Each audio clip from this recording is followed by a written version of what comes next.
Aujourd'hui, nous allons parler des pronoms. Les pronoms représentent un nom ou un groupe nominal. Ils sont là pour éviter une répétition. On va avoir différents types de pronoms, tels que les pronoms personnels, les pronoms possessifs, les pronoms interrogatifs, les pronoms relatifs, démonstratifs, indéfinis, adverbiaux et numéraux.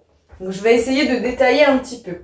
Pour les pronoms personnels, eh bien, il va y en avoir de à peu près 4 types différents, tels que les pronoms personnels sujets, et là on les connaît, c'est ceux qui sont juste avant qu'on conjugue le verbe, je, tu, il, elle, on, nous, vous, il, elle.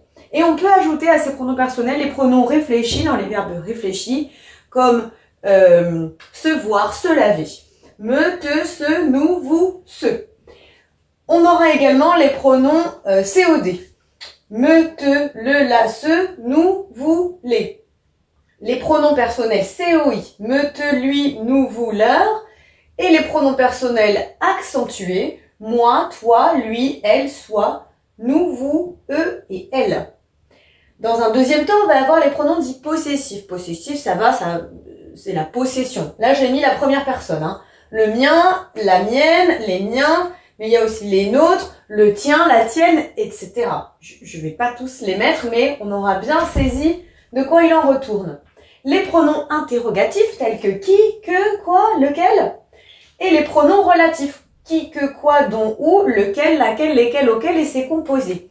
Je fais attention parce que je vois bien ici que j'ai lequel, je vois bien que j'ai qui. Et bien en fait, pour savoir si c'est un pronom relatif, et bien souvent la phrase sera l'interrogative.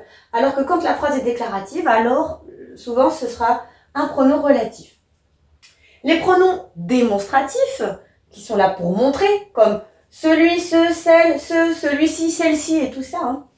Et les pronoms dits indéfinis, personne, rien, certain, chacun. On aura aussi les pronoms adverbiaux, i et en.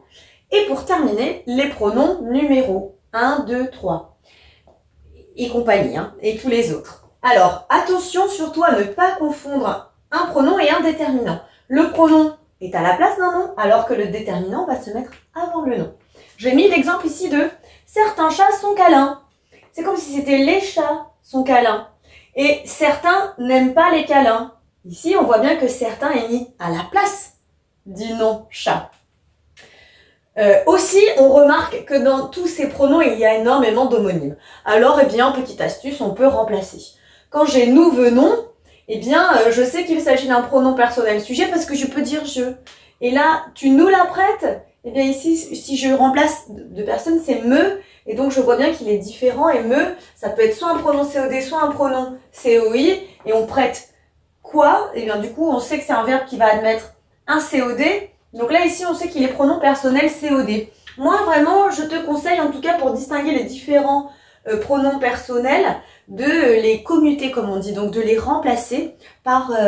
bien, on voit bien ici, là, il y a les deux me qui se ressemblent, mais moi, c'est différent de je, de me.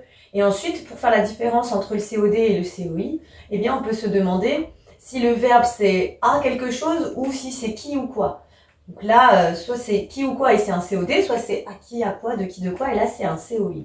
Mais je peux aussi remplacer avec la troisième personne, comme ça si ça donne lui, je sais que c'est un COI, et si c'est le, eh ben je me doute qu'il s'agit d'un COD, d'un pronom COD.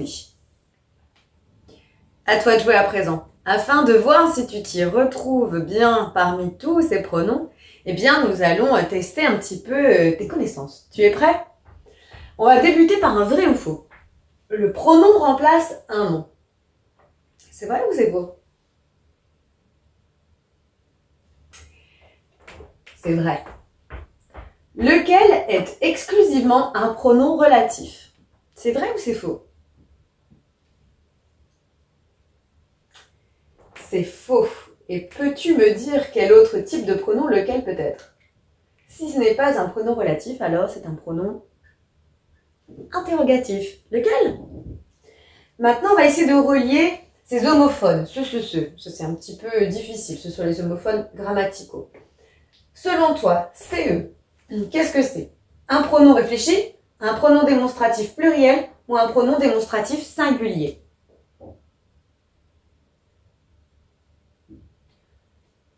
Ce ici, mais c'est comme ce chien-là, comme quand on montre. Hop, donc c'est bien. CE, pronom démonstratif singulier.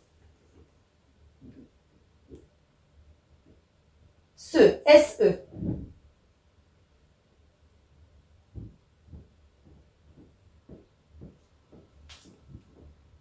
Il se lave. Hop, pronom réfléchi. Et ce, CEUX. On peut avoir ceci, cela, il nous en reste qu'un. C'est le pronom démonstratif pluriel. Maintenant, eh bien, on va transformer ces phrases qui sont un peu lourdes, répétitives. Hein. J'aime ce plat, je mange souvent ce plat. C'est pas terrible ici. Donc, je te demande d'utiliser un pronom personnel COD afin justement d'éviter ces répétitions malheureuses. J'aime ce plat, je... souvent, par exemple, on pourrait dire. Je le mange souvent. Et hop, comme ça, je peux enlever ce plat. Mes copains m'ont aidé. Mes copains sont gentils. On va pouvoir hop, enlever la répétition de mes copains. Et qu'est-ce que je peux mettre? Pronom personnel, sujet, troisième personne du singulier, du pluriel, troisième personne du pluriel. Ils sont gentils.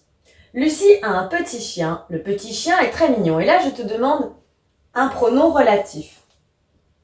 On va pouvoir garder la même phrase. Qui, que, quoi, dont, où, lequel, laquelle, auquel, et c'est composé. Donc là, ici, lequel fonctionne très bien. Déterminant ou pronom. Ces histoires arrivent, mais elles ne sont pas extraordinaires. Alors, le premier, CES, qu'est-ce que c'est? Je suis devant un nom. Dès lors, ici, il s'agit d'un déterminant.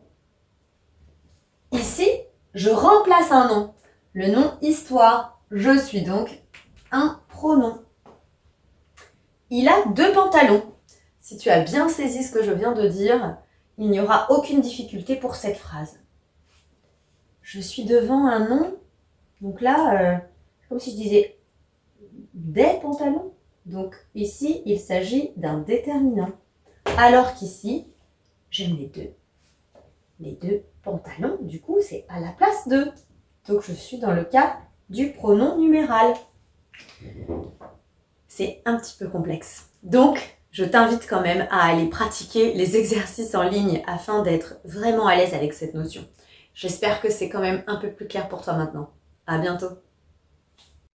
Maintenant que tu as tout compris, entraîne-toi en faisant les exercices ci-dessous.